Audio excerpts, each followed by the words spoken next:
going on, good people? It's your boy, Mr. Green Gains, here dropping some health knowledge that I hope you use and try to apply to your day-to-day life and get closer to that optimal health side.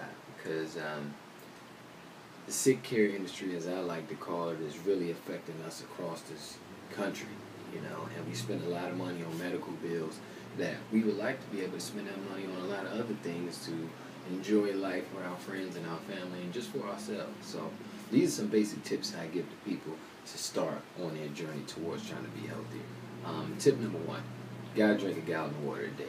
I know, I don't like the taste of water, it's not sweet. That's fine. Look at it as an investment for your health. Don't look at it for taste. We do that enough with food and things we drink and eat throughout the day.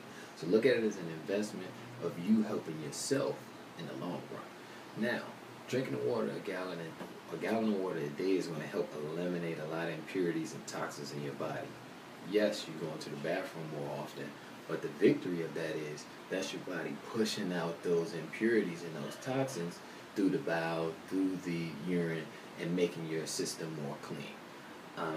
Now, the way you can kind of manage drinking a gallon of water a day a little bit easier is getting a gallon of water and writing times on it. You can put 8 p.m., 6 p.m., 8 a.m., 12 p.m., whatever the times throughout the day, so that way you can chart how much you finish before the night's over. So that way it gives you more of a reason to go, I only have this much left, half a gallon left, and I still got 10 hours in the day, I can do this. So you want to make these things easier on yourself, so that way you can achieve your goal of drinking a gallon of water a day, because it's that essential. And if you're not aware of how many times you're going to the bathroom, you're probably not drinking enough water. Because if you're drinking a gallon of water, trust me, you're going to know that you're in the bathroom, because you're going to be in there 24/7. So that's tip number one. Tip number two, I would say, is portion control. Now, what I mean by that is two things. One is the amount of things you eat on your plate. Not before we get into dietary ideas and all those things and recipes.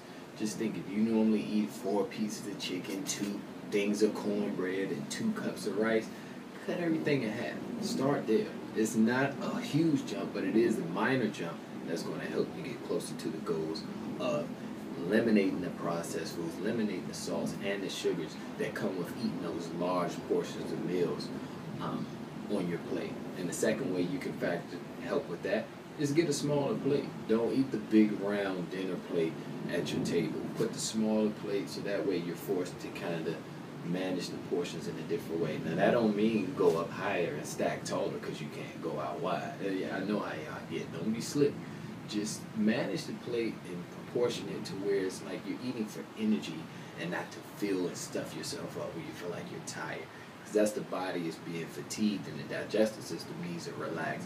So it's going to make you tired to break down this food to kind of be a mechanism to stop you from pushing more in your system. All right, so portion control is number 2. And number 3, you want to avoid eating real late. Now, me personally, my goal is always to never eat past 8 p.m. Now, I don't always do it. I'm not perfect.